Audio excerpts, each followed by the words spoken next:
Hi guys! Welcome back to our channel. So for today's video guys, pag-uusapan naman natin ngayon ang mga discard tips na ginawa namin para makasurvive dito sa Australia. Lalo na yung dumating ang buwan ng July, nagbago na yung work restriction ng mga student visa holders. May 5 kaming discard tips guys na gustong i-share sa inyo para at least makatulong din sa mga student visa na andito na Or at sa mga nagplanong pumunta nagbabalak. dito. At least may idea kayo kung anong pwedeng gawin. Yan. Sige, simulan na natin guys sa unang discard tips namin. Una yung 10 cents. So, nakikita natin sa TikTok, no? Madami doon nagpo-post. Yung mga bato sa Australia, may value siya. So, yung ginagawa ko guys, since nag-work ako sa aged care, may mga batos kami doon. Sa mga juice, mga orange juice, ganun, mga cranberry, lahat ng may 10 cents, dinadala ko. Kahit pag uwi ko, may para akong basurera kasi ang laki ng garbage bag na dinadala ko. Kinukuha ko kasi alam kong pera din yun. Kaya, di ba? So, ang dami ko na actually napondong 10 cents doon. Yun guys, sa 10 cents, malaking tulong na yun guys sa mga gustong makatipid. Sa mga nagsa-sideline, malaking tulong na rin guys kung gusto nyo talagang mag-ipon or makatipid. Hindi lang naman mga Pinoy yung gumagawa ng ganun. Kahit may Mga ibang puti. ibang Australian or mga Asians guys. Nung pumunta kami sa Perth City, may nakita kaming mga Japanese, Chinese, yung mga matatanda in public. Pinubuksan nila yung Mga beans, mga garbage beans, guys. gar- Nangangalkal sila doon ng mga 10 cents. sa mga basurahan. Kinukuha lang nila yung may mga 10 cents, may mga pakinabang. So, kahit nga sila, ginagawa nila na tayo pa kaya na students talaga nangangailangan sa mga bagay na nakakatipid tayo. Huwag lang tayong mahiya guys na gawin ng mga bagay na yun kasi marangal naman yun na gawain. At so far din naman guys, walang discrimination dito, parte dyan. Kasi lahat madami ding nagko-collect ng 10 cents. So parang wala silang pake. Ganun. So okay lang. Yun yung first natin na discard tip. Our second discard tip is feed it forward. So, good thing guys, nakita niya sa Facebook. At dapat pala, sali kayo sa mga Facebook groups ng mga student visa, Filipino student visa dito sa Australia. Ang daming mga tips doon nagbibigay. Actually, doon niya nakita yung feed it forward. Kasi madaming tanong, paano daw makasurvive sa Australia ngayong may work restriction na. Sabi, follow kayo nito, feed it forward. So, nag-try siya. Good thing is, kapitbahay lang namin yung amimigay. Yung objective lang or mission ng feed it forward is, di ba sa mga malls, may mga lifespan yung mga goods. So, instead of itatapon nila, ipamimigay na lang nila. So, syempre, yung mga binibigay din, hindi yung expired na, malapit na expiration, pero makukonsume nyo naman, di ba? So, kami, yung diskarte namin, instead na bibili kami ng mga gulay, prutas, kasi may weekly talaga kami na bumibili kami niyan. Instead na bibili kami, pumupunta kami sa Feed It Forward. Doon na yung source namin ng gulay, mga prutas, at least nakakat na yung budget namin for that sa grocery. Yung mabibili na lang namin, yung mga karne na lang talaga, yung mga main na lulutuin. Yung mga gulay-gulay, prutas-prutas, kahit may mga gamit din guys sila doon na ipamimigay. So, laking tulong talaga siya, especially sa mga students. Malaking cut-off talaga yun sa budgeting namin. Kasi kahit isang patatas nga, it cost mga $1 or almost $2.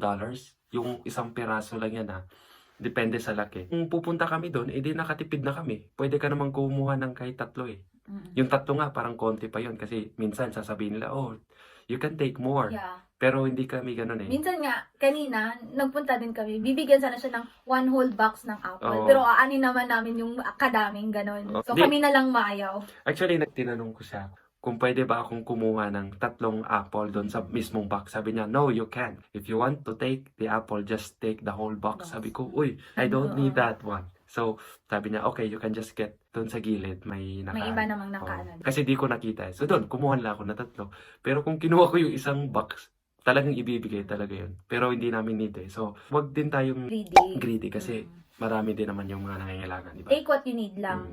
Nakagandahan dun guys, every weekend siya, so Saturday, Sunday. Pwede pa, pag kumuha kayo ng Saturday, pwede pa kayo babalik ng Sunday. Minsan may mga frozen goods nga, di ba? Kanina may nakuha kaming free range eggs. Kala namin may expire na, pero September pa, mga 1 month pa. So, malaking tulong talaga yun. Pag pumunta din kayo doon, parang tanggalin natin yung hiya natin. Kasi pag nandun na kayo, makikita mo doon yung haba ng pila. Hindi naman masyadong mahaba. Mga siguro yung tao, mga less than 40. or less than 30. Mix, Mixed nationality. May puti pa nga na pumipila doon. Well, actually, napansin namin, mas bihira yung Pinoy. Once lang ako nakita ng may Pinoy. Oo. Pero sabi ni Mrs. may nakita. May nakita ko one time, pero bihira lang talaga. Bihira lang, Super bihira compared dun sa mga ibang nationality. Kaya nagtaka kami, opportunity ng... Baka kami lang yung nangangailangan, guys. Kaya nasabi nun, baka tayo lang yung mga hampas lupa dito. Talagang walain na lang yung hiya. Baka yung iba kasi nahihiya. Kasi saan kami makakatipid, talagang wawalain namin yung hiya namin. So, wag lang tayong mahiya, guys. Basta't marangal yung ginagawa natin. Yung tulong na ibinigay ng tao sa atin. I-take advantage na lang natin. Of course, wag maging greedy. Well, take what you need lang talaga, guys. Leave some for others kasi nangangailangan din sila. Ganon. Yung third naman, guys, na discard tips is, syempre, pupunta tayo sa mga grocery store. Dapat, tatimingin natin na naka-special, naka-sale, naka-one-off price sila. Kasi, kahit matagal pang expiration nun, pag nakaganyan silang sale, half talaga yung cut. Mostly, ang kailangan talaga namin doon is yung mga vitamins. Ang mahal ng mga vitamins. Kaya, tinatiming namin na naka-half sale siya. So, naka-half siya. Minsan, tag 60. Tapos, naka-half siya, 30 na lang yung mabibili namin. So, malaking tipid, di ba? Kasi guys, pag half sale sila, almost lahat ng products na binibenta nila is naka-sale. Naka-sale talaga. So, yung mga binibili namin na toiletries, shampoo, sabon, ganon, talagang 50% talaga guys. Chinek namin kanina kasi nung nag-isip kami, gagawa kami ng content na ganito. Dinouble check naman namin. So, nung nakita namin, talagang 50% guys. From 60, naging 30. From 30, naging 15, mga ganun. So, malaking tulong. Kaya pag ikaw, nag-grocery ka, wag yung biglaan. Dapat planado. Nakaplano ka. Planado yung... Kasi may mga days lang na naka-sale. Usually, for example, sa ganitong grocery store, every Wednesday sila nag-half price ng bigas. Yung iba nga nag-hoard kasi alaki ng bagsak ng presyo compared to any other days. So, ganyan. At saka, may tip din kaming natanggap kanina. Pagbibili daw ng mga items, yung kunyari naka one half sale siya that day, dapat bibili ka niyan sa gabi. Kasi ipamimigay na yan halos. 'Di ba? Naka 80% sale na siya. So, paggabi guys, kasi, although yung sale naman is for the whole day, yung half price, pero pag umabot yan ng gabi, down pa talaga. Oo, bababa pa yung presyos. Yun yung sabi nung nakilala namin kanina. Sabi niya, magiging 80% na daw yung discount pag ganun. Kasi siguro, yung selected siguro ng mga produkto lang. Like yung mga malapit na ma-expire. yung mga span ng mga food may expire na yung mga ganun. So, kung gusto mo pa talagang makatipid, doon ka na lang sa gabi para 80% discount. Yun din yung diskarte na shinare niya sa amin. Kasi for how many years, yan yung ginagawa niya. Yung sabi niya nga, kilalanin mo yung mga manager doon. Tanggalin nyo talaga yung hiya nyo guys. Kasi pag ganon, need mo kasing makipag-usap sa manager. Pwede mo namang kausapin sila. Itanong mo kung kailan yung sale nila, anong day. Kung wala ka pang idea, kung wala kang kakilala, itanong mo directly sa mga grocery staff or sa manager mismo. Ganon. Next, our fourth discard tips is, if talagang mahilig kayong magala, guys, tipid to, every first Sunday of the month, naglilibre ng pamasahe yung mga bus, train, basta yung naka-transfer, free talaga lahat. Kahit saan ka pa mapunta, kahit anong layo pa yan, free yan. So, on every first Sunday of the month, gala na kayo. So, pag gagala kami, dapat timing namin first Sunday of the month kasi libre yung pamasahe. Ginawa namin is, sabi pa nga ni Mrs., kung gusto namin gumala na malayong lugar, basta't may public transportation, ginagawa namin during every first Sunday. Kasi yung instead sa pamasahe nyo o ipampagas nyo, pwede nyo ikain, di ba? Yeah. So, hindi kayo nalalakihan sa gastos. Of course, pumunta tayo dito sa Australia, hindi lang naman para mag-aral, hindi lang para magtrabaho. Hindi nyo din huminga. Management lang. Tiis-tiis muna.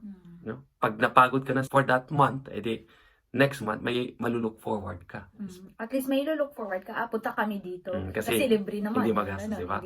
Kung gusto mo talagang mag-road trip lang, sakay ka lahat guys. Kahit back and forth, kahit whole days. Kahit balikan nasa train ka pa. Libre talaga. So, need ka pa din mag-tap. Need ka din mag-tap ng yung Smart Rider card. Pero, walang kaltas yun. Walang deduction, 0-0 lang. So, next is, since may sasakyan naman kayo, why not pagkakitaan nyo, di ba? So, ang ginawa namin, ni-register namin sa Uber Eats, kahit DoorDash, para mapagkitaan. Sa UberX, kailangan talaga nila Australia license. Need for confirmation pa to guys ha. Pero may narinig ako na kailangan daw ng Australia license. Kung di ako makakakuha ng Australia license, doon na lang ako sa Uber Eats. Yung Uber Eats kasi guys, no need siya ng Australia license. Pwede natin gamitin yung International license. yes. Nag-apply na actually ako guys sa Uber Eats. So hopefully matanggap ko kasi Verification na lang. on hold pa yung activation nila sa mga new members. Nagtanong ako sa mga kilala ko na nag-Uber Eats kung magkano yung kinikita nila. Noon daw, kikita sila sa isang linggo lang lagpas $1,000. Malaki ng side job yun. Malaking side job na yun Kasi guys. kahit main job mo, yan din kinikita mo, mga ganun, di ba? Oo. Nasa So, range na ganun. Talaga hindi siya tatawaging tipid or nakatipid ka. Kasi parang second job mo na yun eh. Parang diskarte lang din kasi may sasakyan ka. Diskarte. Tapos pag wala kang workbook, gamitin pang negosyo or Kung halimbawa, kikita ka talaga ng 1,000. So, isang week. Yan. let's just say, isang week, hindi may ka na, pambayad ka na sa renta. Oo. O, di ba? May sobra ka pa. May sobra ka Oo. pa. Talagang nakakatulong sa amin yun or sa atin yun. If ever man na ma-approve yung application natin na gano'n. So, yun lang guys. Yun yung mga diskarte na ginawa namin para makatipid kami, para mak-cut off yung budget namin, para makasurvive dito sa Australia. So, mga bagong dating sa Australia, laban lang. Sabi nila, madami na daw umuwi sa Pinas na mga student dahil di daw nila kinaya. Pero, depende lang talaga sa diskarte yan eh. Hindi yan sa gano'n ka katagal or Restricted yung ka. Nasa work diskarte lang talaga. Diskarte lang guys. At of course, sabayan din natin ng prayer. Kasi hindi naman natin alam yung future natin. Isa sa Diyos na lang. Yun guys, I hope na may natutunan kayo na mga Tips. bagay na makakatulong sa inyo para makasurvive dito sa Australia. Thank you for watching. Bye! Guys, don't forget to like, share, and subscribe to our YouTube channel. Bye!